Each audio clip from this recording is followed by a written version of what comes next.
Hola. Muy buenos días a toda la gente que nos está escuchando a través del Circuito BN Radio. Circuito BN Radio por 104.9 FM, Táchira y Sur del Lago 101.7, Aragua 102.5, Anzoátegui 99.3, Monagas 88.1, Carabobo 92.7, Trujillo, Portuguesa, Barinas y Apure 89.1 y Nueva Esparta 106.5. Quien les habla, Pedro Carvajalino. El día de hoy, estaremos llevándoles la mejor información cuando hoy ya es 11 de junio. 11 de junio se fue este mes rápida y vertiginosamente. Mientras tanto, la noticia no para y seguimos. Ainede Roterán, Lenín Dávila y el equipo técnico que nos acompaña. Claro que sí, recordarle también que estamos en vivo a través de todas nuestras plataformas digitales como Circuito BN Radio y nuestra página web venezuela-news.com. Somos Venezuela News, la verdad de Venezuela. El día de hoy pues tenemos un programa especial el cual le vamos a dedicar justamente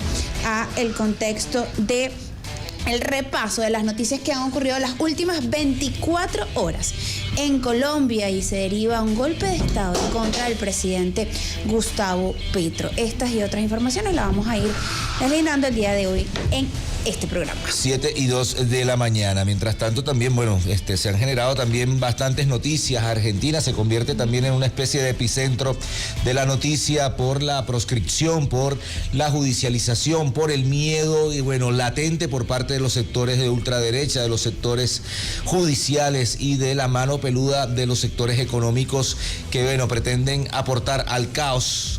Sin embargo, también la noticia también se mueve por allá, por los Estados Unidos, en Los Ángeles, en Nueva York, en Arizona, en varios lugares y en varias ciudades siguen, las protestas y siguen, las manifestaciones en las calles de lo que se viene generando a propósito de la política migratoria, a propósito de la persecución a los migrantes por parte del ICE, o lo que denominan los mexicanos la migra. 7:03 de la mañana, pero vamos a hacer primero el recuento informativo. Vamos a estar también comunicándonos, haciendo varios pases en vivo o varios contactos telefónicos desde Colombia y también aquí en Venezuela con unos analistas que van a abordar a propósito de lo que se viene generando, de una serie que tenía rato que no se generaba en Colombia, una serie de carros bombas, una serie de explosiones, personas que han muerto en medio de estos atentados terroristas y la utilización macabra de el intento de asesinato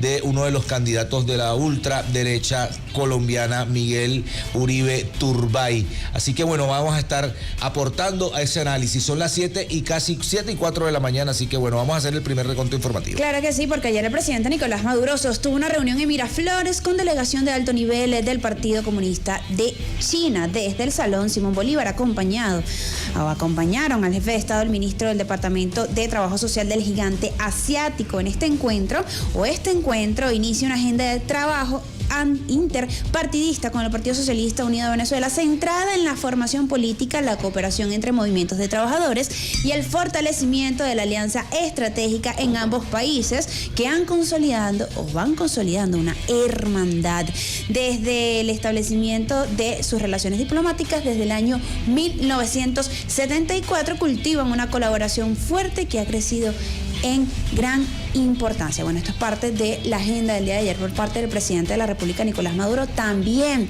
la vicepresidenta ejecutiva, Delcy Rodríguez, revisó mapa productivo de Venezuela en sus 13 motores. En su canal de Telegram este martes, la vicepresidenta de la República, Delcy Rodríguez, informó que sostuvo una reunión con el Gabinete Económico para revisar el mapa productivo de Venezuela en sus 13 motores. En ese sentido, la vicepresidenta detalló que durante el encuentro también supervisó el plan de sustitución estratégica de importaciones ideado por el presidente de la República, Nicolás Maduro. Esto con el objetivo de fortalecer nuestra economía.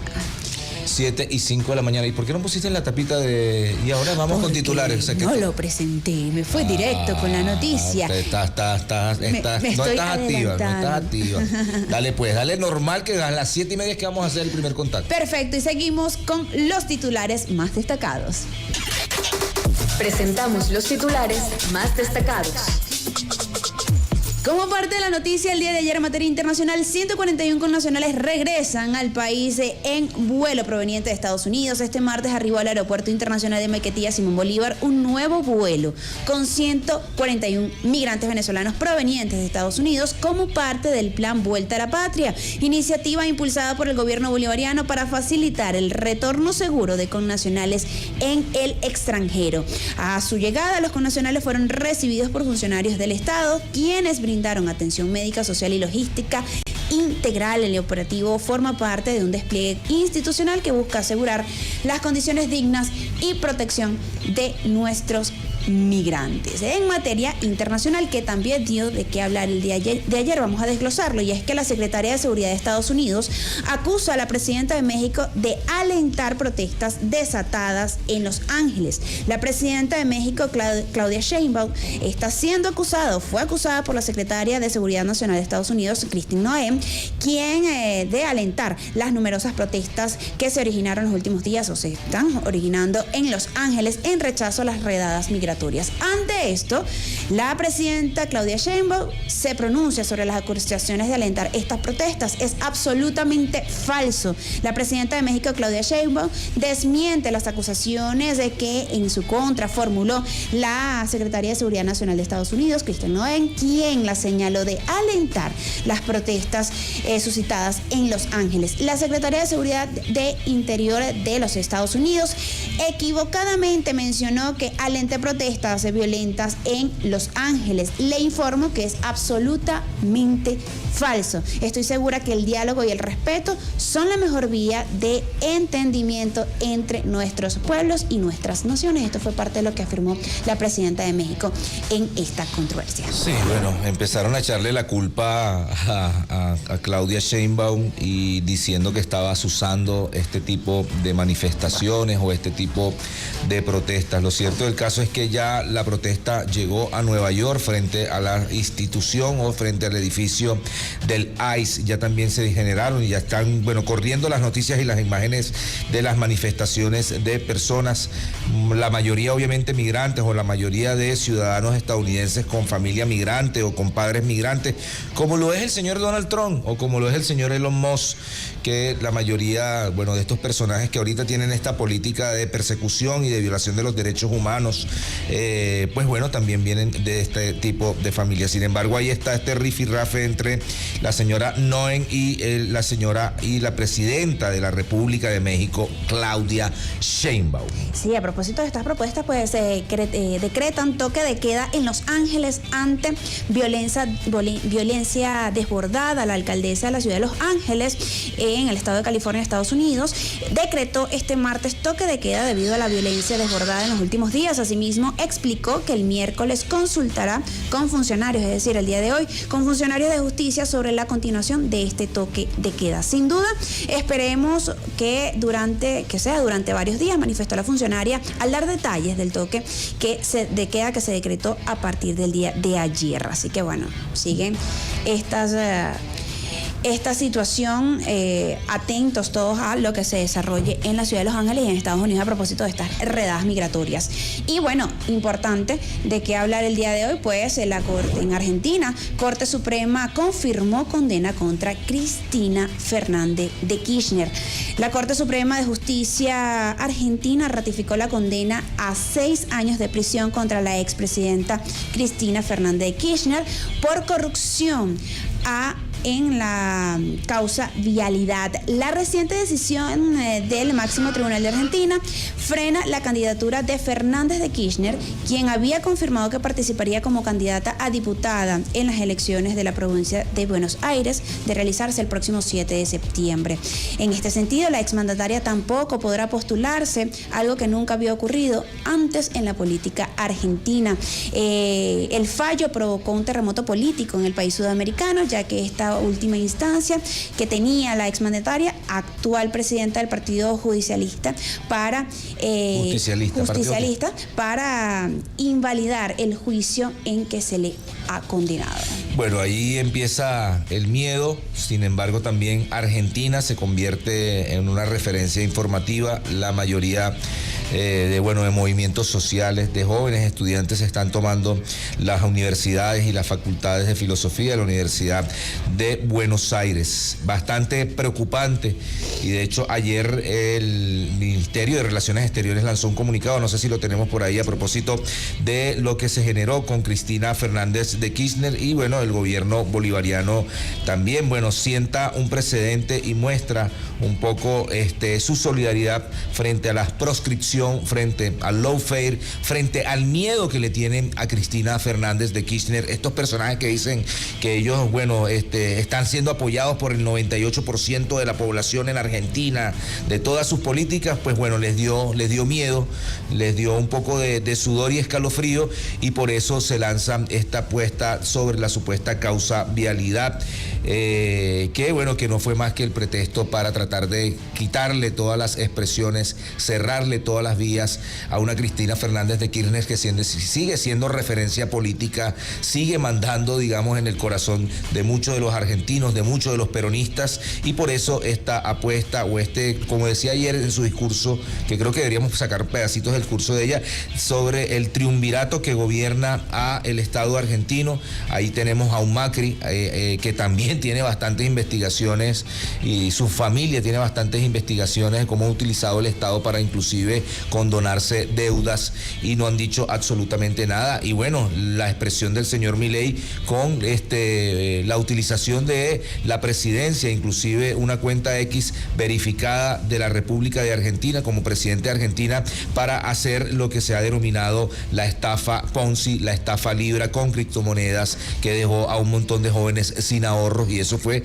hasta hace menos de 2-3 meses, en donde se vio involucrado en este escándalo de corrupción el presidente argentino, y nadie dice absolutamente nada. Así que seguimos con más. Eso es porque ante esta situación, pues la República Bolivariana de Venezuela se pronunció con un comunicado que dice lo siguiente: la República Bolivariana de Venezuela denuncia con firmeza el golpe político y judicial contra la expresidenta Cristina Fernández de Kirchner, líder histórica del peronismo, de la oposición y del pueblo argentino, víctima hoy de una persecución brutal impulsada desde un poder judicial subordinado al proyecto autoritario de Javier Milei. Este fallo ilegítimo e ilegal busca inhabilitar por la fuerza a quien representa el corazón político y emocional de millones de argentinas y argentinos. No se trata de justicia, se trata de borrar al adversario con métodos coloniales, de imponer a sangre y fuego un modelo económico y social diseñado para someter a la Argentina al capital financiero internacional. En el pasado, una dictadura oprobiosa desapareció a más de 30.000 ciudadanas y ciudadanos argentinos violando sus derechos humanos. Hoy, los mismos de ayer, con otros rostros, pero el mismo odio de clase, pretenden desaparecer políticamente una líder democrática argentina cuyo único delito es haber gobernado en favor de las mayorías y resistirse a la entrega de su país. Cristina Fernández, con el ejemplo de Nelson Mandela, resistirá este ataque con dignidad y esta persecución calcada de las dictaduras que asolaron al continente en los años 70 y 80. Saldrá fortalecida rumbo a su hora de resurrección y victoria. Pero este no es un hecho aislado, es parte de un solo golpe geopolítico contra América Latina. Lo vimos en el vulgar fraude electoral en Ecuador y asalto al poder por bandas criminales, en la violencia desatada contra el presidente Gustavo Petro en Colombia, y ahora en la embestida judicial contra el pueblo argentino. Hoy el mismo libreto, una misma estrategia: reconquistar y recolonizar el continente, aniquilando todo proyecto popular y soberano. Desde Venezuela llamamos a los pueblos, gobiernos y movimientos de nuestra América a comprender y a enfrentar esta arremetida como lo que es una guerra integral contra la dignidad y autodeterminación de la región.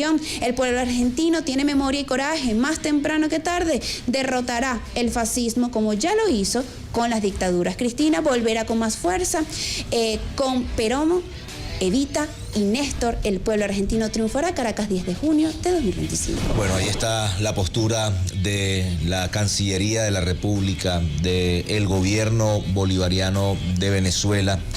y de los diversos movimientos, porque la proscripción, la judicialización hace parte. La derecha se pretenden supuestamente a veces erigir como unos supuestos jueces de la democracia.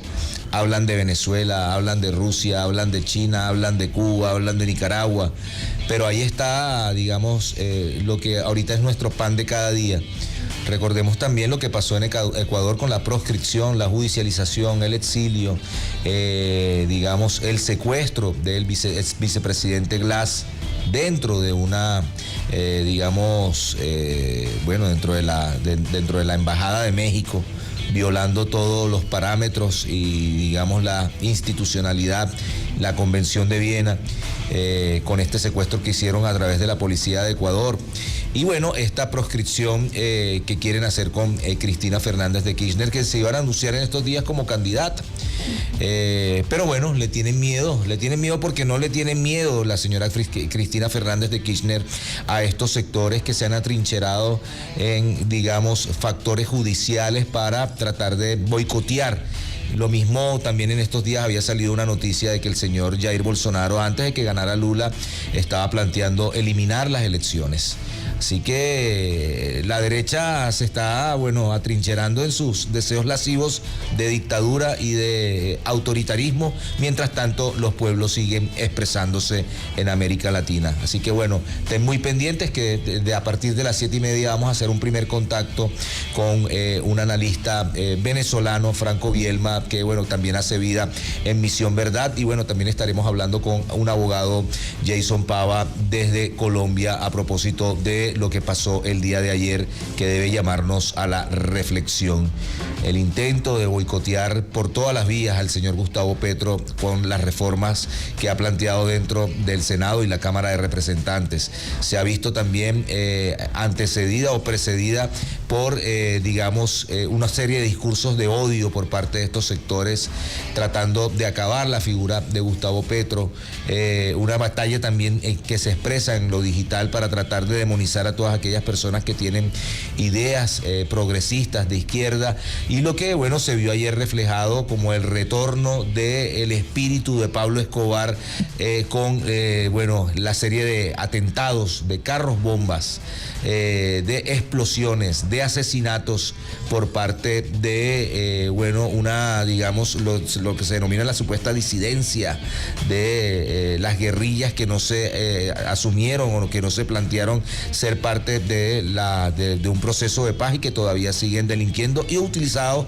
también por varios, expresiones de la inteligencia foránea dentro de Colombia. Así que ahí vamos a estar haciendo ese análisis, 7:18 de la mañana. Claro que sí, porque también el abogado de Cristina Fernández considera que la sentencia de la Corte Suprema de Argentina es venganza de poder. El abogado de la expresidenta de Argentina, Fernández de Kirchner, también se llama Gregory Baldón, a través de un mensaje en su red social X, explicó que no hay delito ni prueba, por lo tanto, en Argentina no hay justicia. La denuncia de Dalbón fue poco después de que el máximo tribunal ratificara la sentencia de 6 años de prisión e inhabilitación contra la ex mandataria. Entre otras noticias que también se derivó a través de conflictos, y es que la ONU denuncia a Israel por arrasar con sistema educativo en Gaza. Una comisión independiente de investigación nombrada por la Organización de las Naciones Unidas acusó a Israel de arrasar el sistema educativo en Gaza, en lo que define como un ataque generalizado e implacable contra el pueblo palestino, en el que se han cometido crímenes de guerra contra la humanidad. De acuerdo con un informe divulgado este martes por el ente internacional, el Estado israelí incurre en crímenes de lesa humanidad de exterminio al asesinar civiles que se resguardan en escuelas y lugares religiosos en Gaza. En este sentido, la investigación al territorio palestino ocupado revela que estas acciones son parte de una campaña orquestada para exterminar la vida palestina. Este informe se presentará el próximo 17 de junio ante el Consejo de Derechos Humanos de la Organización de las Naciones Unidas. 7:20, vamos con la primera cancioncita, ya regresamos con más.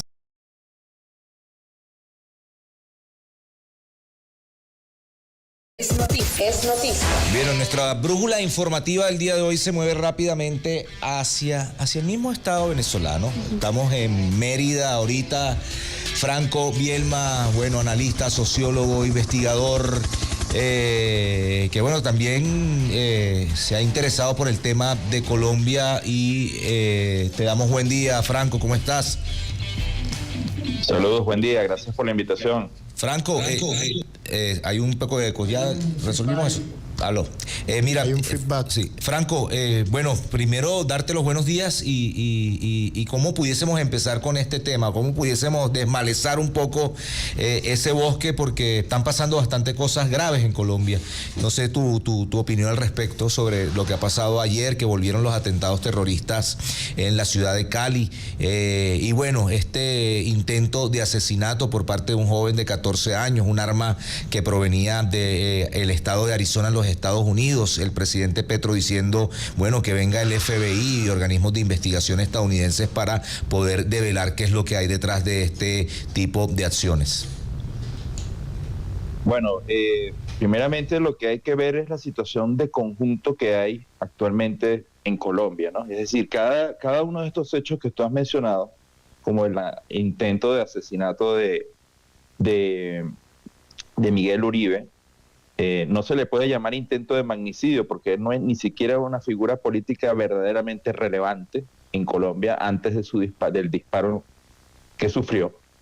Y por otro lado, estos atentados que han tenido lugar en Cali y en ciudades o pueblos aledaños tiene su explicación propia, ¿no? En el caso de los atentados, sabemos, ha sido por el año, por la conmemoración del asesinato de alias Majin Buu, un dirigente de las llamadas disidencias de las FARC, actualmente bajo la dirección de Iván Mordisco, quienes están en enfrentamiento abierto contra el Estado colombiano.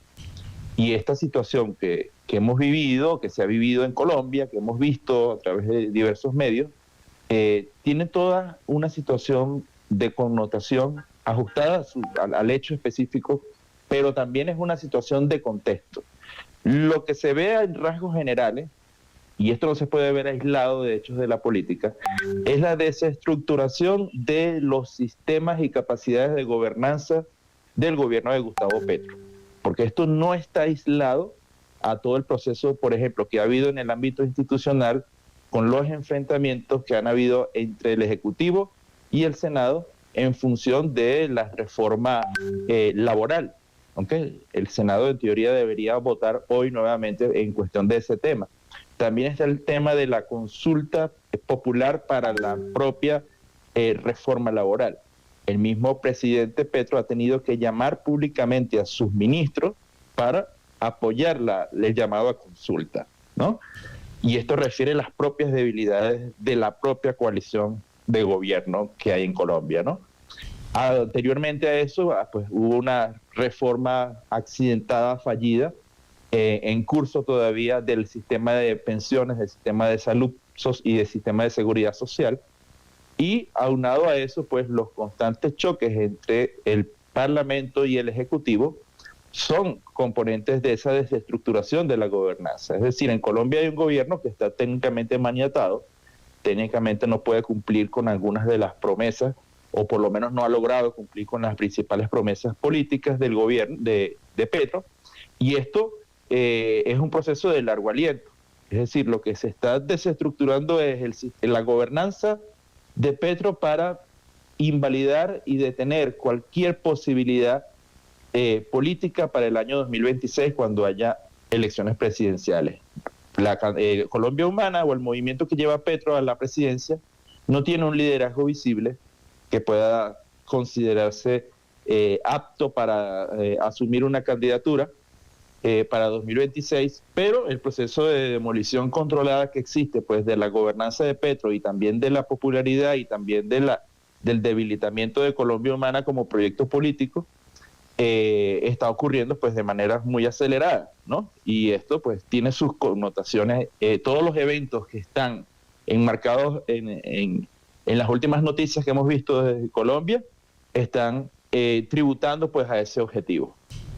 Sí, de hecho ya están planteando, digamos, diversos partidos opositores el no reconocimiento. Ayer el Consejo de Cali dijo que le quería prohibir la entrada al presidente, porque además también venía una visita en estos días, creo que era el día de hoy, del presidente Gustavo Petro, y bueno, como tú dices, está maniatado, no lo quieren dejar. Las coaliciones de partidos de derecha dicen ya no reconocer a el presidente Gustavo Petro ni al ministro de Interior, que también juega un papel muy importante a propósito de esto que tú hablas de la reforma pensional, de la reforma laboral, que bueno, se ha convertido, digamos, en una bandera por parte del gobierno del pacto histórico. Sin embargo, vemos cómo empiezan estos francotiradores. Gustavo Petro tiende la mano a los opositores y les dice vamos a sentarnos en una mesa, y la mayoría de los opositores dicen no, es que no me gusta porque me escribiste fue a través de una secretaria, entonces yo no voy a ir a estos eventos o a esta convocatoria para que usted lo utilice, digamos, como una especie de blanqueamiento comunicacional con esto del atentado de Miguel Uribe Turbay, ¿no? Sí, fíjate, hay una cuestión allí de fondo muy, muy grave. Coincido contigo, las fuerzas del pacto histórico también son fuerzas endebles, en el sentido de que se trata de una coalición con unas debilidades políticas congénitas muy fuertes. Y además de eso, Petro ha tenido que saltar la barda, es decir, salirse del ámbito de la política y de la coalición de partidos y actores que forman parte del pacto histórico, como bien lo dice, y ha acudido a la población para tratar de encontrar un apoyo que no está logrando en las instancias institucionales, dado que está técnicamente limitado y técnicamente condicionado.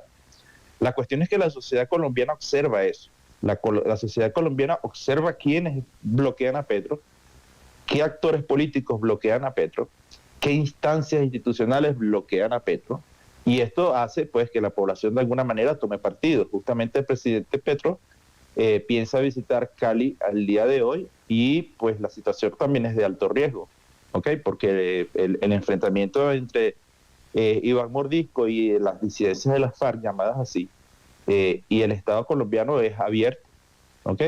Y esta situación, pues, digámoslo así, compromete la estabilidad de Colombia, y vemos la reproducción de métodos y prácticas que se creían superadas en ese país. Es decir, desde el asesinato político hasta las acciones terroristas abiertas en las calles, contrapuestos de la policía, pero también afectando a población civil. Y estos elementos se están conjugando con una aceleración y con una contundencia que no están dislocados de la desarticulación política y choques institucionales que ocurren dentro del gobierno. Entonces, digámoslo así, que hay que ver el cuadro con mucha mayor amplitud en lugar de juzgar los hechos de manera aislada. Y esto incluye también los disparos de los que fue víctima el señor Miguel Uribe. Mira, aquí hay un tuit de Gustavo Petro a propósito, y esto también hay que analizarlo, porque aquí hace poco se capturó a un narcotraficante de la mafia albanesa y de sectores del narcotráfico internacional, que también quieren hacer vida y quieren también caotizar, como pasó en el Catatumbo. Recordemos todo lo que se generó el Catatumbo en frontera con Venezuela, que pretendían, y que inclusive Venezuela le tocó recibir bastantes desplazados por la violencia. Pero dice Gustavo Petro, hasta ahora y solo como hipótesis, pero con indicios muy fuertes que han llegado a dirigentes muy altos de la oposición y de nosotros, es que el autor del atentado sería la mafia con asiento internacional. Esto lo dice Petro. He ordenado por este hecho el incremento de seguridad de los dirigentes de la oposición, específicamente y de manera inmediata a Álvaro Uribe, María Fernanda Cabal, Abelardo de la Espriella y Victoria Eugenia Dávila. Los asesinos buscan que nos matemos entre nosotros, debilitar el Estado y avanzar sobre sus controles a la economía ilícita. Dentro de la Junta del Narcotráfico, con asiento en Dubái y Colombia, están las personas que yo mostré con nombre propio del país y que busqué su captura y puesta en manos de la justicia. Uno ya lo dejaron libre. He golpeado durísimo al narcotráfico, un extraditado por día, 4.5 laboratorios destruidos por día, centenares de toneladas de cocaína, rompiendo nuestro propio récord el año pasado. Se han capturado 3 capos del narcotráfico de origen albanés, ubicados también también en Italia, en Colombia, Ecuador y Venezuela. El narcomarsec estaba recientemente en Colombia. Los albaneses compran la cocaína de la frontera con el Catatumbo, en el occidente de Colombia, usando el puerto de Buenaventura y Ecuador. Todos son miembros de la Junta del Narcotráfico con asiento en Italia y Dubái. El Clan del Golfo y Mordisco están articulados a la Junta del Narcotráfico. Asesinaron más de 185 candidatos electorales en México, en el Ecuador, incluyendo un candidato presidencial. Estamos ante una ofensiva por la toma del Estado en buena parte de Latinoamérica por la mafia. ¿Qué dices tú a propósito de este análisis que también sugiere muchas cosas, que también está vinculado Venezuela, porque aquí se han agarrado inclusive sectores ligados al narcotráfico en el estado Zulia que pretendían también hacer acciones de terrorismo dentro de Venezuela, intentar asesinar al presidente Nicolás Maduro y bueno, y la fuente de financiamiento directa por parte de estos sectores que señala Gustavo Petro? Bueno, fíjate, hay muchos elementos allí. Justamente, una de las protegidas por el gobierno de Colombia, Vicky Dávila, mencionaba pues que ella estaba en la lista de Iván Mordisco, es decir, a riesgo de ser asesinada, ¿no? Y son los mismos actores, fíjate, el crimen transnacional tiene tentáculos en múltiples direcciones y está vinculado en diversos ámbitos. Aquí en Venezuela han sido combatidos, aquí han sido detenidos algunos de esos capos que se escaparon, llamémoslo así, de la justicia colombiana y que han tenido intenciones de financiar y actuar para cometer actos de terrorismo en Venezuela.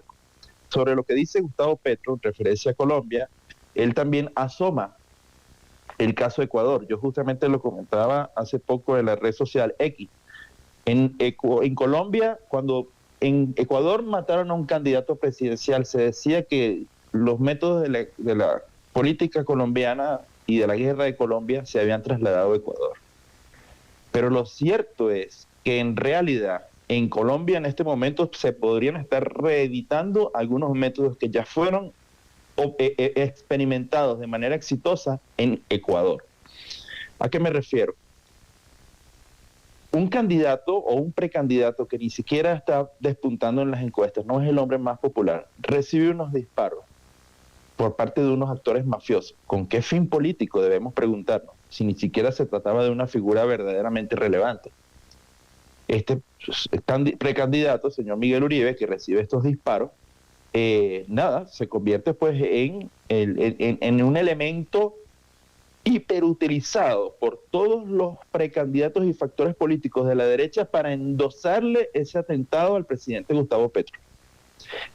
Recordemos también Ecuador, es decir, las oleadas de crimen mafioso que se desembocó en acciones terroristas contra la sociedad ecuatoriana, especialmente en Manabí, generó una conmoción social y una conmoción pública tan grande que eso se tradujo en un hándicap político para diversos actores vinculados bien sea al oficialismo o a la izquierda. ¿Ok? Mientras que el beneficiario terminó siendo Daniel Noboa, es decir, el hombre que prometía la mano firme y la mano dura, ¿ok? La mano represiva. Entonces, veamos cómo esos elementos en realidad que se generaron en Ecuador se están reeditando actualmente en Colombia. Nuevamente el terrorismo, si se quiere, o las prácticas terroristas de bolsillo, las prácticas terroristas instantáneas, los asesinatos, las bombas, la incertidumbre, los intentos de asesinato, los disparos contra líderes políticos. Estos elementos están nuevamente reeditándose en Colombia, pero en su versión ecuatoriana. Es decir, con una instrumentalización máxima para el beneficio político de un sector en detrimento de otro. Es decir, debilitar la gobernanza y en consecuencia también debilitar las condiciones de seguridad en Colombia para los líderes políticos y también para la sociedad, se traduce en un debilitamiento de las condiciones esenciales de un Estado. Mira, es decir, se debilita el Estado para debilitar a Petro. Pero mira, y esto, aquí está, Franco, te quería preguntar, porque también, obviamente, mucha gente de la derecha dice, Petro quiere instrumentalizar el intento de asesinato de Miguel Uribe Turbay lo quiere usar como mecanismo para supuestamente avanzar en sus reformas. Y aquí estamos, y yo quisiera que también nos detuviéramos un poco en el análisis de este sector. Y estoy hablando de la señora Vicky Dávila. Dice: quiero que me escuchen esta noche, caleños, caucanos, ciudadanos en Jamundí. Estamos hartos del terrorismo. La escalada violenta de las últimas horas demuestra el grado de indefensión en la que están los ciudadanos. Las tropas deben copar las zonas más críticas, activar la inteligencia, blindar a la policía para que no se sientan solas frente a las bombas y acompañar y respaldar a las autoridades locales y regionales. El terrorismo no nos va a doblegar. Y bueno, ellos que hablan de que están instrumentalizando, vemos a esta señora Vicky Dávila, María Fernanda Cabal, etcétera, etcétera, todos estos sectores de la ultraderecha que estaban buscando la venia de Álvaro Uribe Vélez. Pero sí quisiera detenerme sobre esta persona que era directora de una revista y que ahorita, bueno, dice que el discurso virulento y violento de Gustavo Petro es el que ha generado esto, como si en Colombia no se hubiesen asesinado a candidatos, Laureano Gómez, el señor Galán del Partido Liberal, que fue asesinado con una mini UCI en esa época, y los diversos candidatos de izquierda que han sido asesinados. ¿Cómo ves tú también, digamos, esta expresión del levantamiento de lo que ellos denominan la supuesta Margaret Thatcher? Porque ahorita todos los sectores de ultraderecha, cuando ven a una mujer, la Margaret Thatcher de Latinoamérica, esta es Vicky Dávila, o no sé si es María Fernanda Cabal. Hablemos un poco sobre este tema, ¿no? Sí, bueno, mira, eso es resultado de una crisis de identidad de las propias derechas autóctonas. Es decir, siempre tienen que buscar referentes en el extranjero, porque si los buscan dentro de sus países no los van a conseguir. Es decir, la mayoría de las mujeres que han ejercido en la política han sido liberales, han sido de izquierda, y entonces tienen que buscar sus referentes en otros países. Fíjate, justamente lo que está instrumentalizando la precandidata Vicky Dávila es justamente la situación que hay, y está aplicando los mismos métodos que aplicó Daniel Noboa para alzarse en el poder en Ecuador. Entonces, fíjate esto. Iván Mordisco, comandante de las disidencias de la FARC, debería ser tratado por Vicky Dávila como un enemigo. Ella misma ha dicho que él la tiene bajo amenaza, pero al mismo tiempo dice pues que el verdadero enemigo es el Estado, que le está garantizando nuevas condiciones de seguridad y ampliando su equipo de seguridad. Ahí hay una contradicción clara, completamente clara, pero parece que en la sociedad colombiana tratan de dibujarla para confundir a la población. ¿Ok? Es decir, si Iván Mordisco es sicario de Gustavo Petro, ¿por qué entonces Iván Mordisco y Gustavo Petro están enfrentados por la vía de las armas, especialmente en el Valle del Cauca, donde el gobierno colombiano ha dado unos golpes contundentes contra estas agrupaciones? Ahí hay una contradicción clarísima. ¿Por qué no se señala esa contradicción y por qué no se resaltan esas contradicciones en las declaraciones de Vicky Dávila? Porque lo que hay es una instrumentalización política de lo que está ocurriendo. Y cuidado si ese atentado contra Miguel Uribe no fue inducido también para generar estos vamos a decirlo, desarrollos de la diatriba política, de la construcción de narrativa y del debilitamiento de la gobernanza del gobierno de Petro. Todos estos elementos tienen congruencia si hay un plan orquestado, si hay una estrategia orquestada, y para eso siempre existe la mano negra de las mafias, porque las mafias no responden a control político. Las mafias existen con propósitos multidimensionales, mucho más allá de generar dinero y de generar narcotráfico.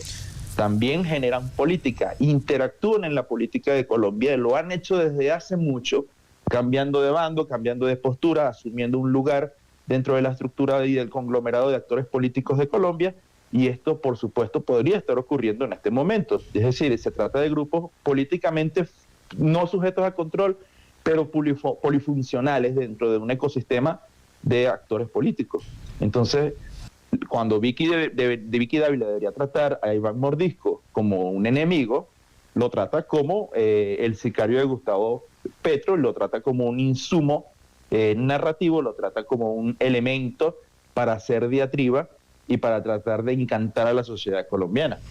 Sí. Veamos si la sociedad colombiana está lo suficientemente clara para reconocer lo que está ocurriendo allí. Sí, o sea, apenas Gustavo Petro dice, epa, sabemos que el interesado en querer asesinar a Miguel Uribe Turbay y a otros sectores se llama Iván Mordisco, y inmediatamente empiezan las acciones en Cali, recordándonos como una especie de déjà vu del momento de las confrontaciones entre el cartel del Valle, del cartel de Cali y el cartel de Medellín. Y vienen estos personajes y dicen, no, es que Iván Mordisco es de Gustavo Petro, como tú lo estás planteando. Pero sale otro escenario, Franco, que yo quisiera que también nos detuviéramos ahí un poco. Lester Toledo, ¿te suena ese nombre? Asesor de Bukele, del partido Voluntad Popular, ligado a María Corina Machado, a las criptomonedas, a Leopoldo López, aparece como asesor de Miguel Uribe Turbay. Entonces, nuevamente la derecha colombiana detrás de este escenario.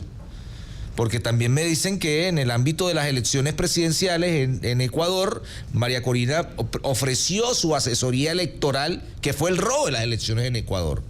Y que, como bien tú dices, empezó una escalada en términos de acciones delincuenciales, de terrorismo, para que después salga una persona y diga mano firme, mano dura, corazón grande, que fue el eslogan de Uribe en la campaña del 2002. ¿Qué hace Voluntad Popular en Colombia? Bueno, mira, se trata de mafia o de denominaciones políticas de las propias mafias. Es decir, no hay ninguna incongruencia, por ejemplo, en que grupos que accionan acciones terroristas en Venezuela, por ejemplo, vamos a nombrar solo un ejemplo, en el año 2020, con la Operación Gedeón, mediante financiamiento de grupos narcotraficantes colombianos, ¿ok? Con interacción de funcionarios de la DEA involucrados en el terreno. Esos grupos que organizaron la fallida Operación Gedeón en el año 2020, es decir, el grupo del interinato, ¿okay?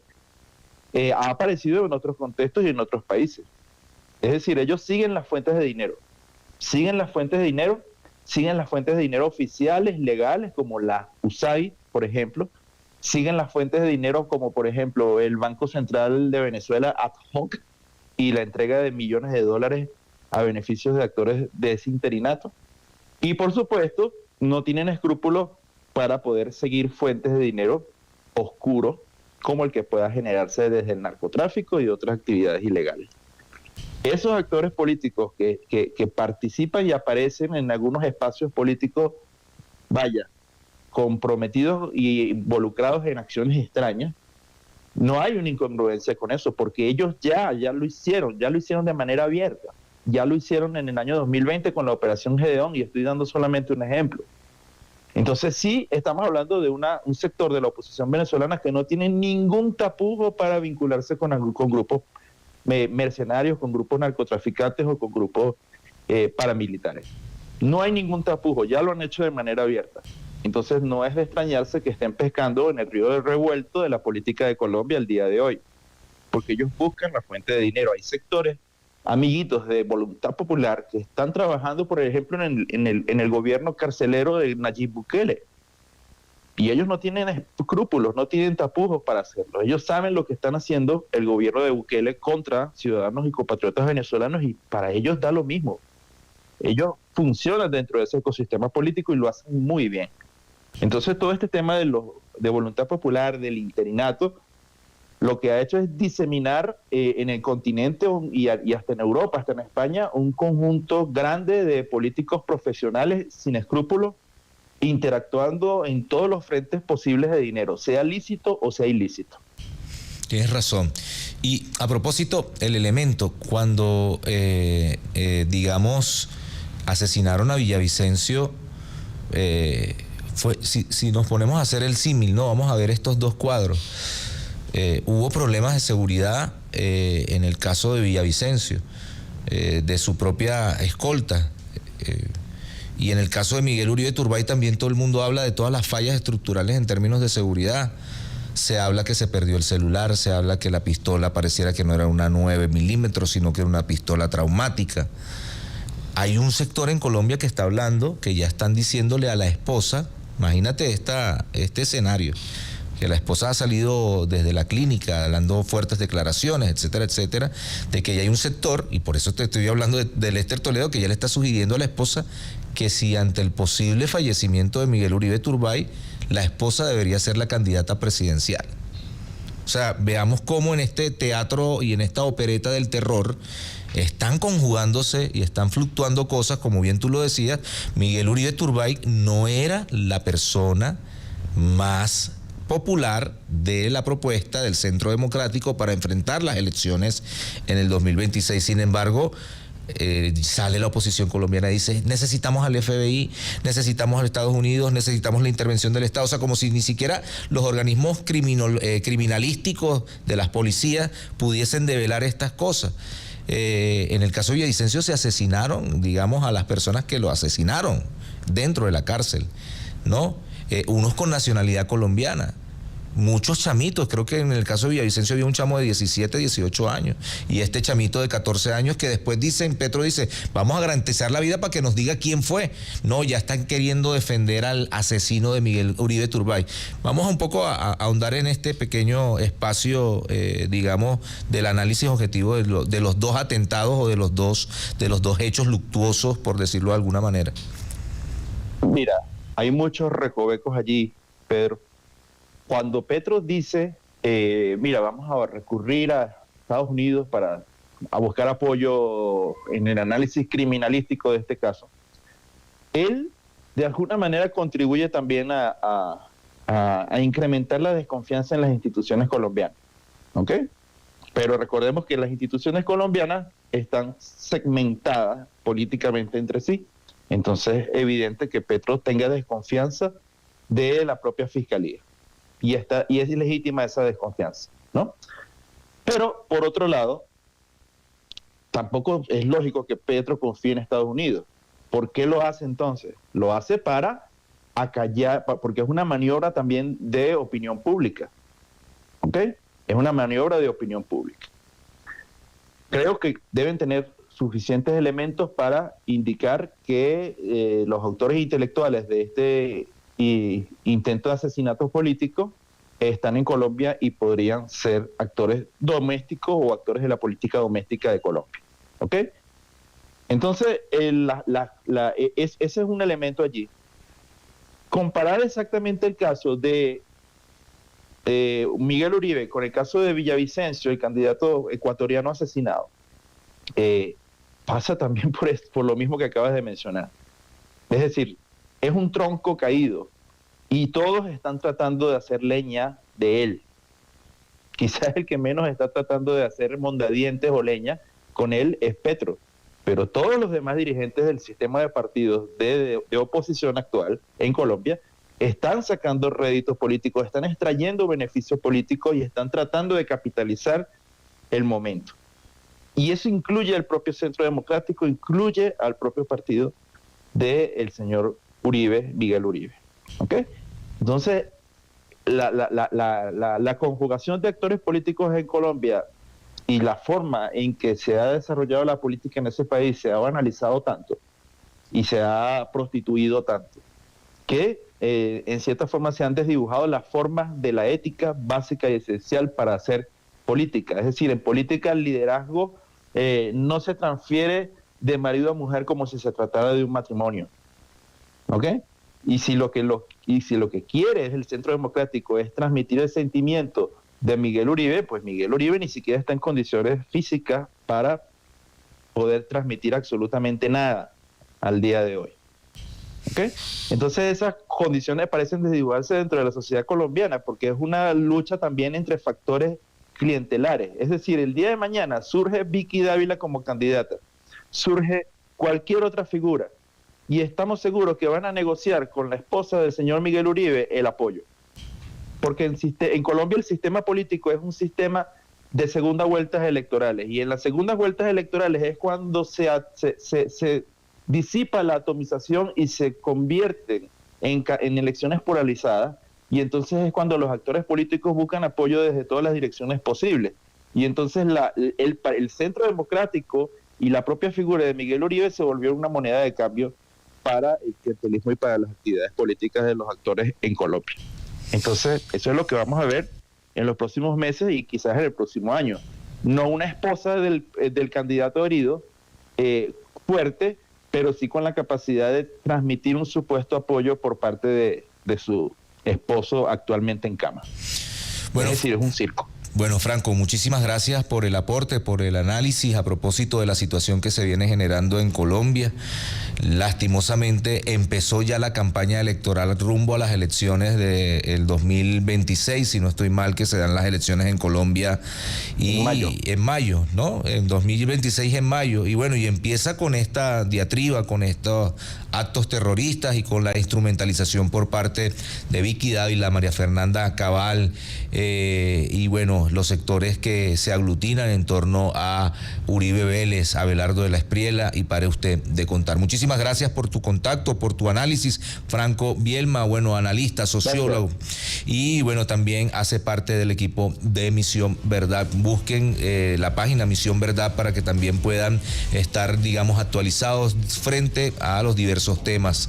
Recordemos que mientras estamos acá, Argentina está que arde, Colombia está ardiendo en llamas, y también Los Ángeles, California, Nueva York con el tema de los migrantes. Muchísimas gracias, Franco, por tu análisis. Que tengas buen día.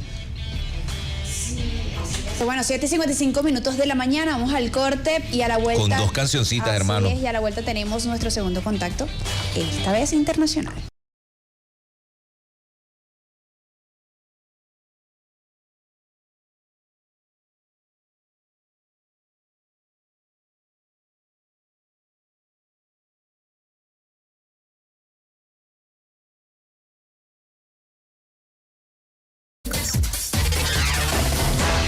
Seguimos nosotros acá en Nitan Calvo ni con dos pelucas por 104.9. El Circuito BN Radio que bueno, mandó a parar, mandó a descrestar la radio. Así mismo, seguimos con más. Ya tenemos el contacto.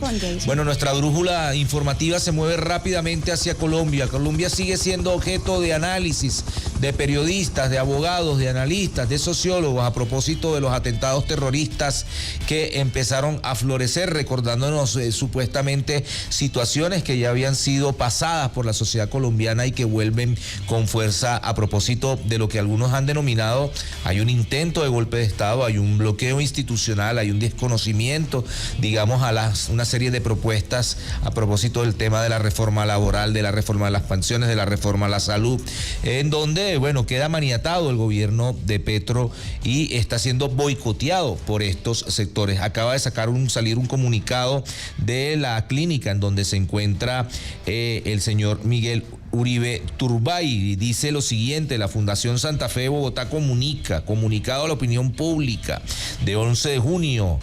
La Fundación Santa Fe de Bogotá informa que el paciente Miguel Uribe Turbay continúa su manejo en la unidad de cuidados intensivos. En medio de la severidad de su condición clínica existen indicios de mejoría neurológica dada por una disminución en el edema cerebral. Asimismo, se evidencia tendencia hacia la estabilización hemodinámica. El señor Uribe Turbay continúa en estado crítico y permanece con monitoreo neurológico estricto y el manejo integral con los soportes requeridos. Señor Jason Pava, abogado, digamos, defensor de los derechos humanos, que también ha tenido la posibilidad de estar de cerca a propósito de todas estas situaciones. ¿Cómo estás, Jason? ¿Cómo te va?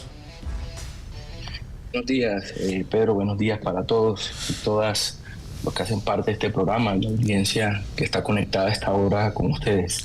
Jason, bueno, háblanos un poco sobre cómo estás viendo tú todos estos acontecimientos, en días pasados, en donde, un intento de asesinato de un candidato, y la proliferación de acciones terroristas. ¿Cómo caracterizamos este escenario? Yo creo que el escenario, digamos, que en este momento nos encontramos es de una reactivación de la extrema derecha colombiana, ¿sí? En virtud, digamos, del escenario en que se está presentando esta confrontación que es política, ¿sí? Estamos hablando de unos sectores de la extrema derecha en Colombia que se han negado de manera sistemática a dejar avanzar el gobierno del cambio, el gobierno en cabeza del presidente Petro, y que evidentemente muchas de las acciones que han realizado de manera sistemática no les han dado resultados en función de lograr demostrar que no ha existido, digamos, unos avances en el tema del gobierno, y creo que han pasado una segunda fase. Y esa segunda fase es recuperar su identidad como extrema derecha. Y por eso vemos que han reactivado todos esos escenarios que no son nuevos en Colombia. Sí, ahorita, y mucha de la opinión pública de la derecha y del centro derecha están, digamos, consternados porque nos han dicho es que nos estamos devolviendo hace 30 años. Pero hay que recordar a esos sectores que aquí la extrema derecha no ha dejado de realizar esas prácticas de asesinatos selectivos, de atentados terroristas para, digamos, generar y seguir, digamos, manteniendo esa política de temor, de miedo, para poder llevar a la gente a las urnas a votar y poder lograr los resultados que no han obtenido históricamente. Entonces digamos que estamos en esa segunda fase muy preocupante, porque creo que no es el escenario ideal en donde quisiéramos nuevamente disputar el escenario, digamos, de las elecciones, porque además retomo algo que al final decía el pasado invitado, es que ya estamos en periodo electoral, pero no solamente de la presidencia en mayo. Hay que recordar que en el mes de marzo del año entrante son las elecciones al Congreso, y el Congreso de la República, ¿sí?, en este nuevo periodo de elecciones se va a tornar nuevamente un objetivo frente a la consolidación del proyecto político que está en cabeza del pacto histórico. Y esto es entender que si no se tienen las mayorías en el Congreso de la República, muy difícilmente desde el Ejecutivo se va a poder avanzar en esas reformas que no son ni siquiera socialistas. Las reformas que han planteado este gobierno son reformas de la histórica socialdemocracia, que lo que se está tratando es de recuperar derechos que nos fueron quitados al pueblo colombiano, y que efectivamente en este escenario de confrontación creo que se va a intensificar un poco más. Ya lo vimos el día de ayer en los atentados en la ciudad de Cali, en los atentados terroristas en el Cauca, y ojalá, digamos, que el gobierno nacional tenga activado, digamos, todos esos escenarios de defensa interna que no permitan volver, digamos, a que estos sectores de extrema derecha se reactiven nuevamente de esta forma. ¿Cómo ha boicoteado, digamos, estos sectores? Yo vi un video de Miguel Uribe Turbay, digamos, todo enérgico, cuando dijeron que le bloquearon la reforma a la salud a Gustavo Petro. ¿Cuáles han sido, digamos, los logros alcanzados en el ámbito del Congreso del gobierno de Petro? No, digamos que en el ámbito del Congreso de Petro ha existido un bloqueo institucional, tú lo acabas de decir, digamos, de los partidos tradicionales en Colombia, y de esos sectores, digamos, de derecha que ya han tenido otros partidos o que se han mutado en otros partidos nuevos. Lo que han hecho es que de manera sistemática han bloqueado todas las propuestas de reforma que se están necesitando en Colombia, que además fueron el proyecto de gobierno que ganó en las elecciones de Petro. Aquí no ganó Petro por ser Petro la figura, sino que se ganó fue un proyecto de cambio que la sociedad colombiana estaba exigiendo, y desde el Congreso ha sido imposible. Esa parte de lo que desde la institucionalidad en el país, en este caso en el gobierno, se llama el golpe blando, en Colombia lo han hecho desde la institucionalidad del Congreso. ¿Y quién es Miguel Uribe en ese contexto? Hay que decirlo. Lamentable los hechos ocurridos al señor Miguel Uribe. Repudiamos, digamos, la utilización de este tipo de acciones que afecten la vida no solamente de una persona, sino de su familia. Pero hay que decirlo que Miguel Uribe es parte de esa estrategia de la extrema derecha en el país para poder desestabilizar eso. Lamentablemente, este es un político reconocido del Centro Democrático, sus posiciones han sido claras, incluso en términos generales no es uno de los candidatos, estamos hablando de un precandidato, porque es que además el escenario del atentado contra el señor Miguel Uribe se da en un escenario en donde oficialmente todavía no han empezado las candidaturas presidenciales. ¿Sí? Por ley aquí las candidaturas deben empezar casi a final de este año, pero ya los partidos políticos, en este caso el Centro Democrático, el señor Miguel Uribe es un senador de la República por el Centro Democrático, precandidato por el Centro Democrático a la presidencia, y que además ya había una ruptura al interior de este partido, porque hay otros sectores de este partido ya bien reconocidos en la actividad política nacional, que también tienen unas posiciones bastante extremas, y que el señor Miguel Uribe, hay que decirlo en pocas palabras, había vuelto, digamos, en esa piedra en el zapato también de aquellos sectores que también están aspirando a ser los candidatos oficiales de estos partidos que son de una tendencia de derecha extrema en el país. Y él está dentro de esa configuración de los candidatos de la derecha, y por eso su posición, digamos, antigobierno, lógica, normal. Él está representando un sector que mantiene y que quiere mantener un status quo en la sociedad colombiana y que, digamos, en términos generales ha sido coherente con ese ejercicio. Ahora bien, ¿a quién le convenía hacer ese atentado en contra del señor Miguel Uribe, que aún no era el candidato presidencial del Partido Centro Democrático? ¿Sí? ¿A quién le convenía ese atentado en este momento? Son las preguntas que hay que resolver, son las preguntas que la Fiscalía General de la Nación tiene que comenzar a indagar y resolver quiénes fueron los determinadores de este hecho delictivo en contra de un miembro de un partido de la derecha en Colombia. ¿Y qué papel se juega en ese ámbito lo que está pasando en Cali, en Cauca, de este tipo de acciones? Se habla de este Iván Mordisco. ¿Cómo tú caracterizarías a Iván Mordisco y digamos las expresiones armadas dentro de Colombia que están tratando de lograr desestabilizar no solamente en el ámbito político social, sino también en el ámbito militar? Digamos que aquí hay una mezcla de muchos conflictos que sigue existiendo en el país. O sea, aquí se ha pretendido mostrar una cortina de humo como si el gobierno, la situación de seguridad del país hubiese empeorado en cabeza de este gobierno. Y hay que decirlo que desde el gobierno anterior, incluso antes del señor Duque, ya la situación de seguridad en Colombia tenía un problema bastante sustancial, y hay que decirlo de manera directa. Aquí lo que se hizo con el acuerdo de paz del año 2016 no fue un acuerdo con todos los actores armados existentes en Colombia. Aquí lo que se hizo fue desarmar un importante grupo alzado en armas y que históricamente estuvo en cabeza de una lucha subversiva, en este caso de la FAREP, y lo que hizo eso fue desarmar solo un actor del conflicto, porque eso generó, digamos, la separación de diferentes actores del conflicto, haciendo que el Estado colombiano asumiera una responsabilidad, y fue que nunca hubo una política institucional para implementar el acuerdo de paz, los 5 puntos del acuerdo de paz, sobre todo en las regiones que históricamente fueron afectadas por el conflicto. ¿Qué pasa? Llegó el gobierno del señor Iván Duque, intentó por todos los medios hacer trizas el acuerdo, lo cumplió porque esa fue su propuesta de campaña, ¿sí? Hacer trizas los acuerdos de paz, y lo que vemos es que estos grupos, digamos, de armados organizados, pues lo que hicieron fue copar nuevamente esos territorios que históricamente tenían un control de las FARC, eso no hay que negarlo, ¿sí? Muchas partes de las regiones de este país históricamente tuvieron el control del Estado por parte de la FAREP, porque no existía institucionalidad en el país. Entonces eso quedó siendo un teatro de operaciones de muchos grupos delincuenciales, muy pequeños algunos, y comenzaron a pelearse territorialmente estas zonas, que además viene de la mano con ese fenómeno que nos ha afectado históricamente, que ha sido el tema del narcotráfico, y que evidentemente, digamos, ha hecho que estos grupos cometan este tipo de acciones.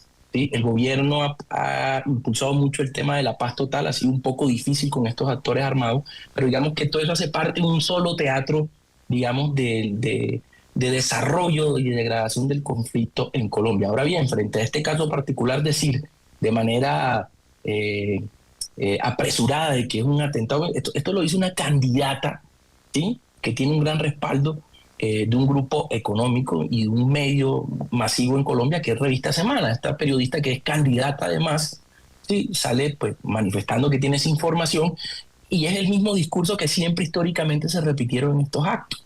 En el gobierno del señor Juan Manuel Santos, cuando se comenzaron a hacer ataques terroristas casi de la misma característica de finalmente las investigaciones resolvieron que eran militares activos los que estaban detrás de este tipo de acciones terroristas, y así en otros gobiernos podemos sacar muchos casos parecidos.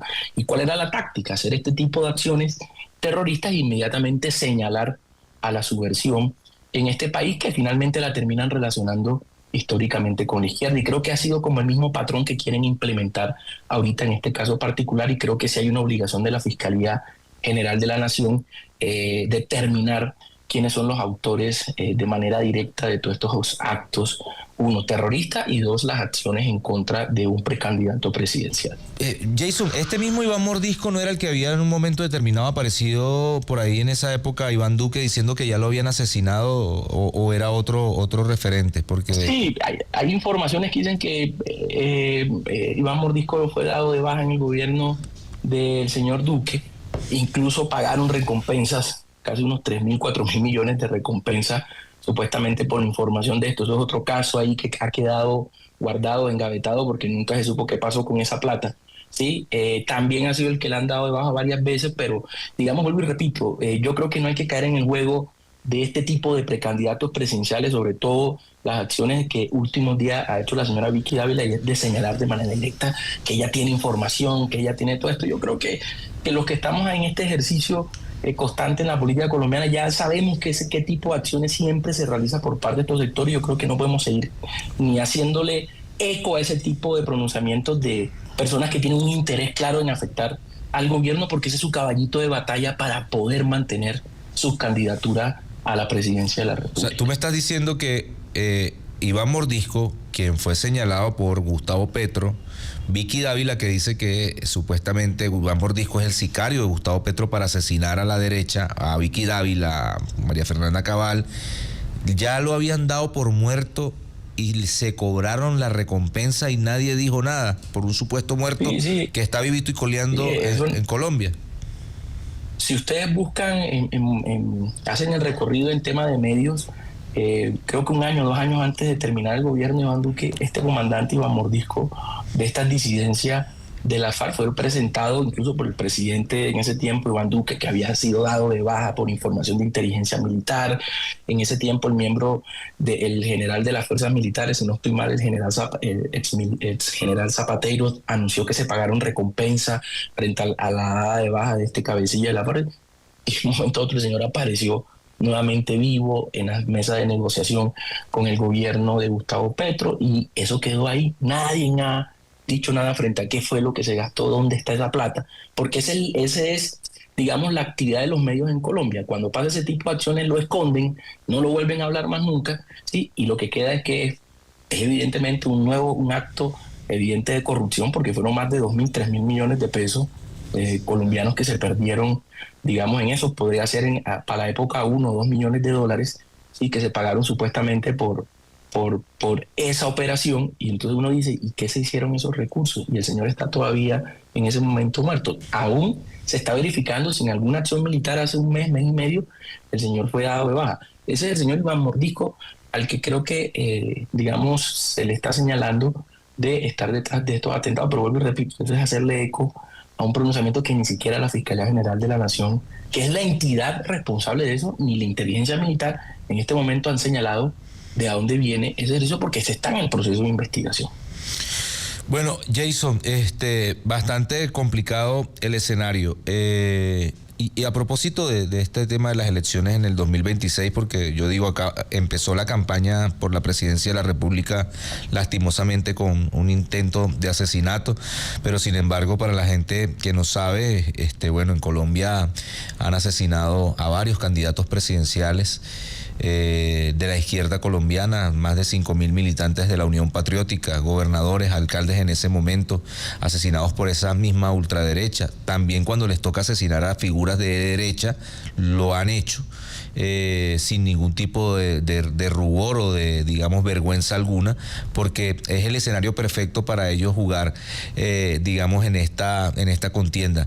Sin embargo, yo también he visto, y por eso una parte de las estrategias que tienen estos sectores que hacen marketing político es azuzar la inseguridad en Colombia, y yo he visto muchas noticias de inseguridad, y es ahí en donde de repente pueda nuevamente salir en una especie de versión 2.0 el eslogan de mano firme, corazón grande, de que salga un candidato de ultraderecha diciendo vamos a resolver el problema de la delincuencia, que también es raro, porque estos sectores te dicen a ti, vamos a acabar con la delincuencia, vamos a acabar con la criminalidad, pero es los mismos sectores que le está diciendo el mismo Miguel Uribe Turbay, minutos antes de haber sido tiroteado, había dicho que él estaba de acuerdo con que la tenencia de armas en los ciudadanos vuelva, digamos, a su vida habitual.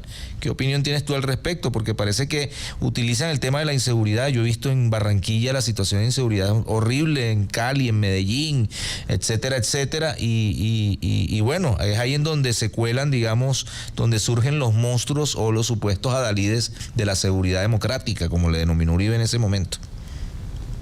Sí, Pedro, en eso, digamos, tiene razón. Sí hay una fuerte tendencia últimamente a exponer esa grave situación que tenemos de seguridad en términos de seguridad ciudadana.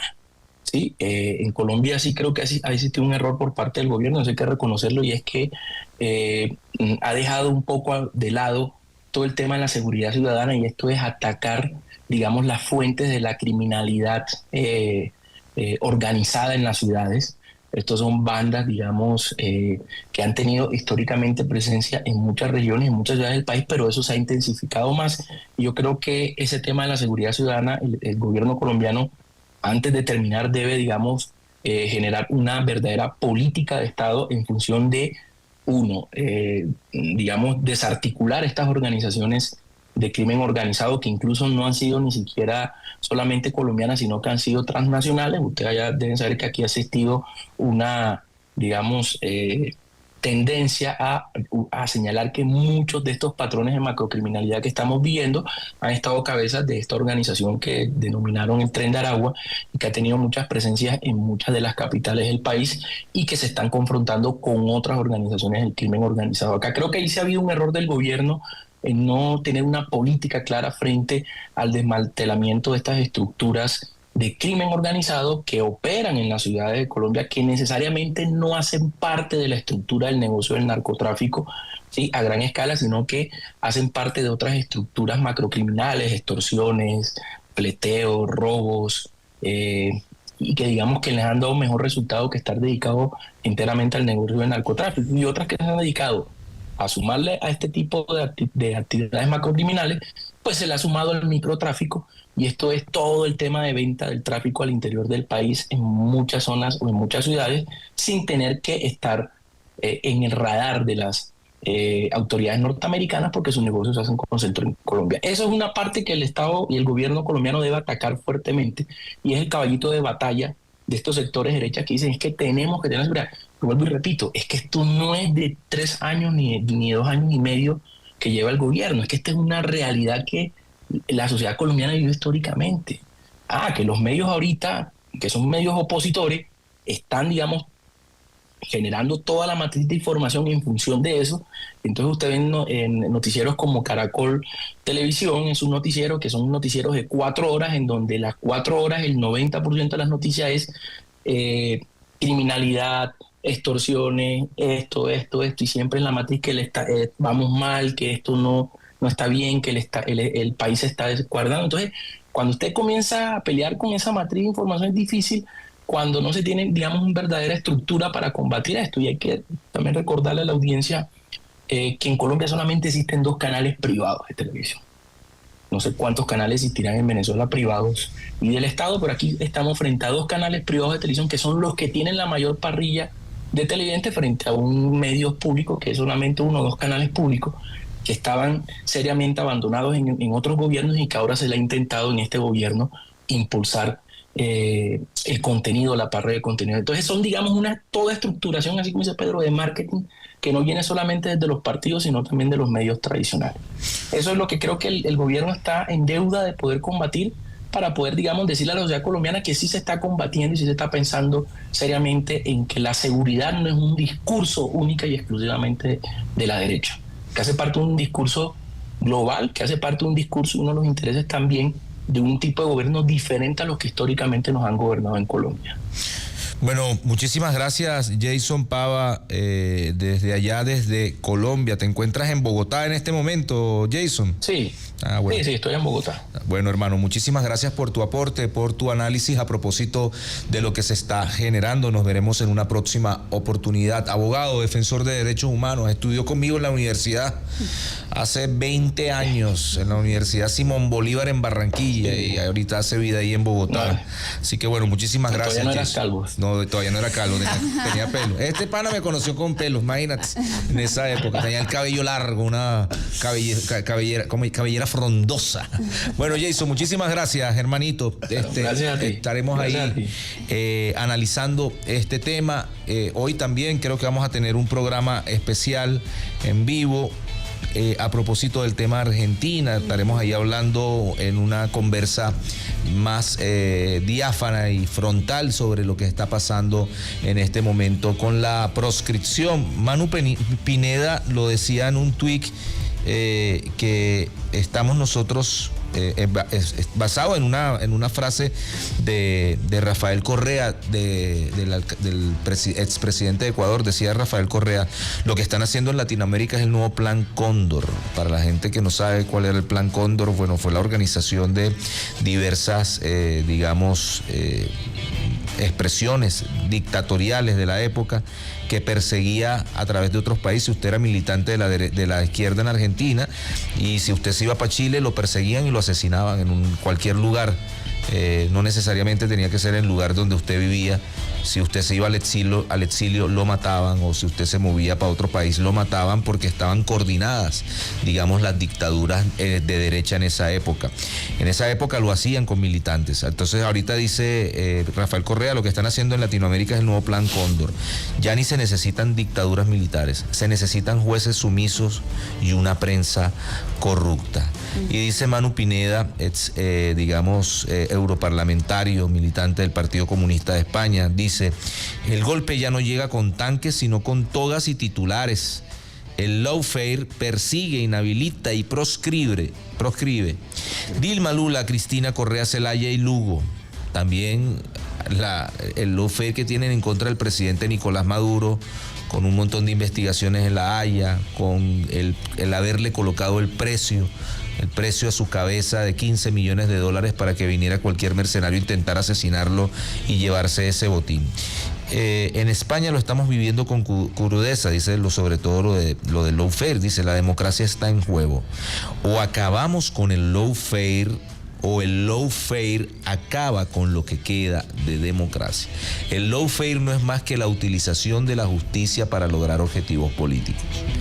Lo hicieron con Correa, lo sacaron de su país, lo judicializaron, le inventaron un montón de cosas y luego quedó, sin poder entrar, a hacer política con un montón de militantes exiliados.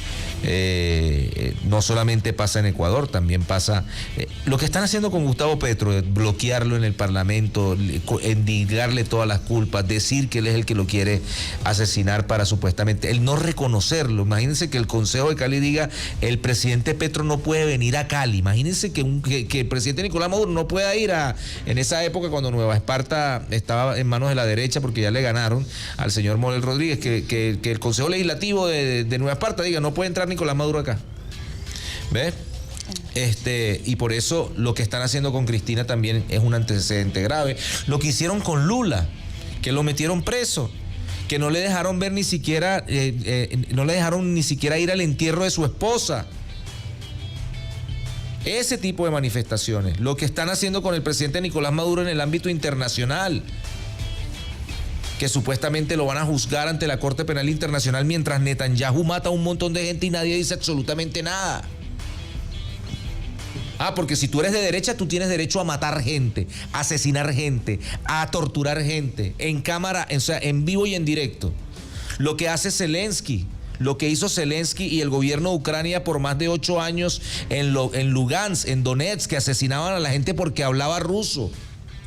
En El Salvador. En El Salvador lo que están haciendo con el partido del Frente Farabundo Martí de Liberación Nacional. Han metido preso un montón de gente. Han sacado y han formado jueces a su imagen y semejanza. Por eso dicen, ya no necesitan un dictador militar como la época de los 70 y 80 en Latinoamérica. Son jueces corruptos. Como el narcotráfico en el Zulia pretendió anidarse y tenía comprado un montón de jueces y fiscales para poder imperar y para poder a través del Zulia meter el narcotráfico y que empezaran a asesinar, porque desde el Zulia salieron prácticamente casi 20, 30 millones con el empresario Rincón para tratar de asesinar al presidente Nicolás Maduro. Y esa fuente de financiamiento lo pidió María Corina y Voluntad Popular. Y Voluntad Popular raramente aparece en toda la paradita. Son asesores de todo el mundo, porque no tienen escrúpulos ni políticos, ni sociales, ni morales. Ahí la condición moral está ausente. Y por eso nosotros hacemos un llamado de atención y reflexión desde acá. ¿Qué pasaría si estos sectores de derecha llegaran aquí a Venezuela? Si tú te estás dando cuenta del desastre en Colombia, que puedes tener la presidencia, pero el poder no lo tienes. Puedes tener la presidencia, te bloquean en el Congreso, te desconocen, inventan cosas, te intentan asesinar y después se burlan de ti. Cuando atentaron contra Petro, toda la derecha colombiana salió a reírse en Cúcuta, le metieron un tiro en una actividad de campaña, ¿cómo se llama? En Cúcuta. Se salvó que la camioneta era blindada. Si no lo hubiesen matado. No lo mataban. Y ellos se burlaban, bueno, es que él se lo merece. Y entonces cuando uno dice, mira, cuidado, porque hay un sector que está interesado en hacerse autoatentados. Ustedes son unos miserables. Tuvimos 2 analistas, lo dijeron. Miguel Uribe Turbay no, ni olía ni yedía. Ni prestaba ni lavaba la batea. O sea, no era una figura que iba, salió, bueno, que su abuelo fue, ¿cómo se llama? Turbay Ayala, que su mamá murió en un secuestro por Pablo Escobar. Entonces trataron de construir esa historia. Tiempo después, todavía el conflicto del cartel de Medellín, del cartel de Cali, todavía eso sigue. Lo que pasa es que ahorita tiene otros nombres. Y es la misma derecha tratando de asesinar a gente de derecha, a gente de izquierda para pescar en río revuelto. Y por eso sale la ponzoñosa personaje Vicky Dávila señalando a Gustavo Petro. O sea, qué irresponsabilidad. Que una periodista, supuesta periodista, que tenía una revista que se llamaba la Revista Semana del grupo Gilinski, diga que Gustavo Petro fue el que los mandó a asesinar. Y Gustavo Petro llega y les dice y los convoca a una reunión. Mira, vamos a garantizar su seguridad. No queremos nada con usted, no queremos hablar con usted. Hermano, te estoy poniendo no, es que de repente usted misma me manda a matar. ¿Qué falta de seriedad es esta? Bueno, lo mismo pasó acá cuando recuerda la llamada que está grabado el vampiro Ledesma diciendo que había que matar a Leopoldo López. Le ofrecen la seguridad, se negaron rotundamente y tuvo que ir, recuerdo yo, Diosdado, a mostrarle, mira, aquí está la prueba. Ahí fue cuando aceptó Leopoldo López seguridad del Estado. Y cuando Edmundo González como candidato tocó ponerle seguridad, hermano, esos tipos están locos, están desquiciados. ¿Ustedes no creen que el sector de Voluntad Popular que quiere asesinar, que en esa época quería que mataran a Edmundo González para que aquí se generara un caos? ¿Qué es lo que está pasando en Colombia ahorita? ¿Y quién es el asesor? Lester Toledo. Imagínate. Si a ti te asesora Leopoldo López, Lester Toledo, hermano, cuídese, porque ellos mismos pueden hacer la jugarreta para matarte, para lograr objetivos políticos, para decir, ¿vieron la dictadura? ¿Qué es lo que están haciendo ahorita con Gustavo Petro? Nada te extrañe que hayan traído a Lester Toledo, le meten a Toledo a este tipo, a Miguel Uribe Turbay, bueno, para preparar el plan. Y lo que pasó hace días, un niño de 14 años, que no pareciera ni de esa edad. ¿Tú tienes esa duda? No, pues un chamo que, bueno, creció, pues, tiene que es el propio Carevieja. Hermano, pero y con el pelo así atrás, el típico sicario del narcotráfico colombiano. Volvieron. Y esas estructuras del narcotráfico agarran a carajitos, agarran a niños. Y en las películas esas de narcotraficantes que pasan, o series colombianas del narcotráfico, o sea, la cara de este muchacho, de este sicario, es tal cual a la misma de los narcotraficantes y sicarios de novelas y películas de esas colombianas. Bueno, 8:40 minutos de la mañana. ¿Será que identificamos con una cancioncita? Por favor, una canción buena, hermano. Una cancioncita. Levanta el ánimo, hermano. Y al regreso seguimos con más.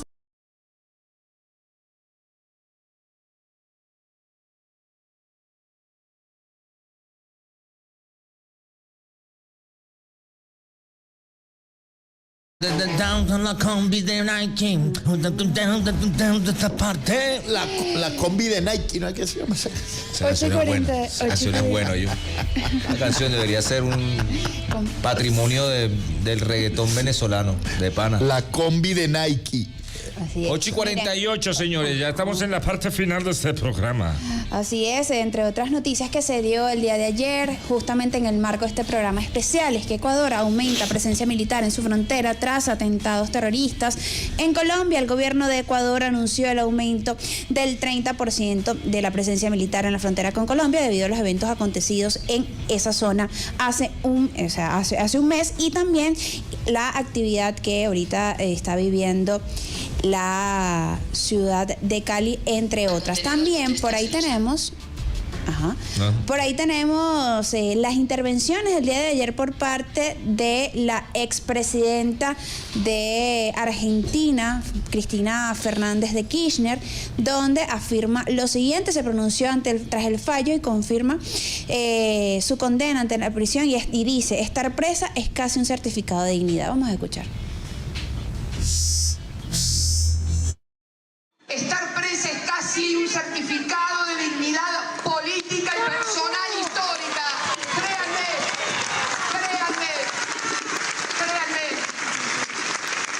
Créanme que lo siento de esa manera, pero de cualquier forma quiero decirles que estos que hoy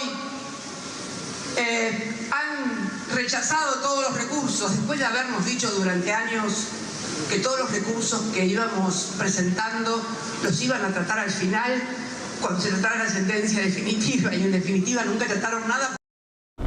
Bueno, ahí está también, ella afirma: me pueden meter presa, pero los padres van a seguir creyendo en sus hijos, en los cuales tienen derecho a comer 4 comidas por día. Vamos a escuchar.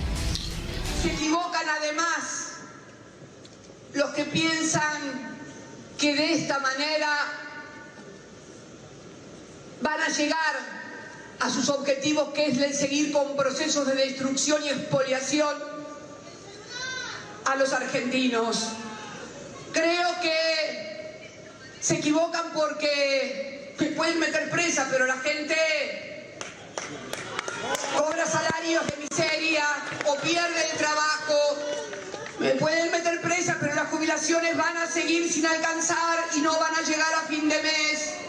Me pueden meter presa, pero los medicamentos cada vez están más caros y más inaccesibles, no solamente para los jubilados, sino para cualquier compatriota.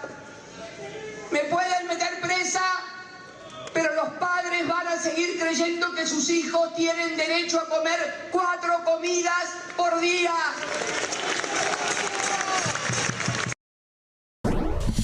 Ay, Dios mío, señor Milei, cuidado y el genio se sale de la botella, señor Macri, bueno, señores del sistema yo judicial. creo que ella había... Eso fue frente a la casa de ella, de Cristina.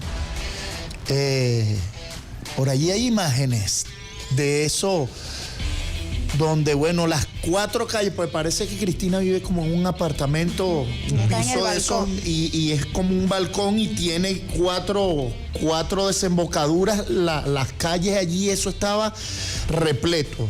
Yo creo que había más de 10.000 personas ayer allí. Creo que fue ahí cerca también de ese apartamento en donde ella utilizaron un niño, recuerden. Claro, utilizaron a un chamo loco, libertario, supuestamente ferviente creyente de el nacionalismo argentino y del liberalismo argentino, que pretendió asesinar a Cristina Kirchner, solo que se le engatilló la pistola.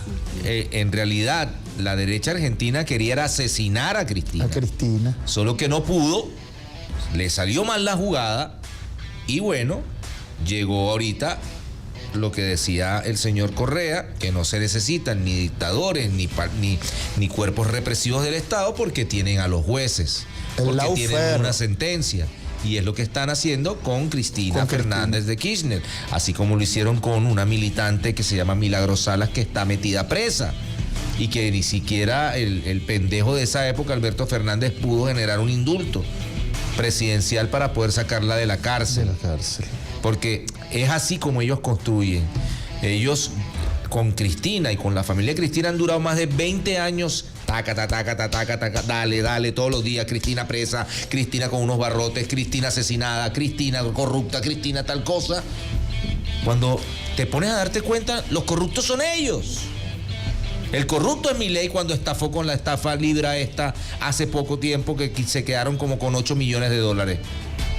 en una estafa Ponzi hecha desde una cuenta X, promoviendo una moneda, supuestamente un meme coin, etcétera, etcétera, donde la gente se quedó chamitos, se quedaron sin ahorros. Confeso.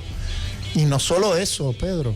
Lo más reciente, no me interesa de dónde venga el dinero. Si viene del narcotráfico, a mí lo que me interesa es que entre plata y ya. Sin saber de dónde, pues. Entonces, ¿los corruptos somos nosotros o los corruptos son ellos? O el señor Macri, que debía un montón de plata y su papá debía plata y cuando entró a la presidencia le condonó la deuda. No, papá, ya no necesitas pagar la deuda. Ya. Sobreseimiento de la causa. ¿Los corruptos son ellos o este sector que está asesorando a Bukele o que está asesorando a la derecha colombiana y que ha utilizado el narcotráfico para asestar golpes en contra del presidente Nicolás Maduro, intentar asesinarlo, utilizar mercenarios? ¿Los corruptos son ellos o somos nosotros, que los personajes hicieron una cosa que se llama Ya Casi Venezuela y nadie sabe en dónde quedaron los 3 millones de dólares? ¿O alguien se pregunta dónde quedó esa plata para supuestamente acabar con el presidente Nicolás Maduro? Cuando decía el señor, el mercenario estadounidense, si nosotros tenemos 100, 200 millones, cualquier sicario va a querer matar a Nicolás Maduro. Estos personajes representan lo oscuro, representan una política tanática, una política de la muerte, y como tal deben ser también enfrentados en la arena política. Y si se comieron la luz y son corruptos, van presos. Llámense como se llamen, tengan el apellido que tengan el apellido. Cual apellido que tengan, puede ser Mantuano, puede ser un apellido edulcorado con un nombre inglés, un apellido inglés y venezolano, no nos interesa. Tienen que ser combatidos en el ámbito de la expresión política, porque ¿qué es lo que nos están ofreciendo estos sectores de la ultraderecha? El asesinato, la muerte, el caos, el terrorismo, que es lo que está pasando ahorita en Colombia. Si la gente le quita a Colombia lo que está pasando, el nombre de la derecha está en el análisis desacertado. Y tuvimos a 2 analistas el día de hoy aquí en este programa diciendo, mire, ¿quién es lo que están detrás de bastidores de esto? ¿A quién le interesa el intento de asesinato de un candidato que ni siquiera tenía el 2% de favorabilidad? ¿A quién le interesa o quién le interesó el asesinato de un candidato como se llamaba Villavicencio, que fue asesinado y que después fueron asesinados las personas que lo mataron? ¿A quién le interesaba el asesinato del presidente de Haití? Y porque había un montón de mercenarios colombianos en Haití que fueron los que asesinaron al presidente en ese momento. Es la derecha unida con el narcotráfico internacional, con la mafia albanesa, con la mafia ecuatoriana, con la mafia mexicana. Ese sector es el que está interesado en generar caos y lograr nuevamente sacar a Cristina, sacar a Rafael Correa, sacar a Evo Morales, sacar a cualquier persona que no represente los intereses hegemónicos y económicos de la ultraderecha y de la élite económica que pretende todavía seguir ganando espacios de poder. Así es, 8:56 de la mañana, ya a esta hora llegamos a la parte final de nuestro programa, un programa especial dedicado justamente en el marco de la situación que acontece en Colombia, golpe de Estado contra Gustavo Petro. Ahí estaremos pendientes del desarrollo de esta noticia, así que activos a través de nuestra página web venezuela-news.com, porque ahí siempre vamos a estar llevándole la verdad y veracidad de la noticia. Gracias por acompañarnos hasta este punto, nos vemos el día de mañana. Chau. Lo mejor es que nos demos un tiempo. Hasta mañana, cuando vuelvas con tu relación tóxica en Ni tan calvo ni con 2 pelucas.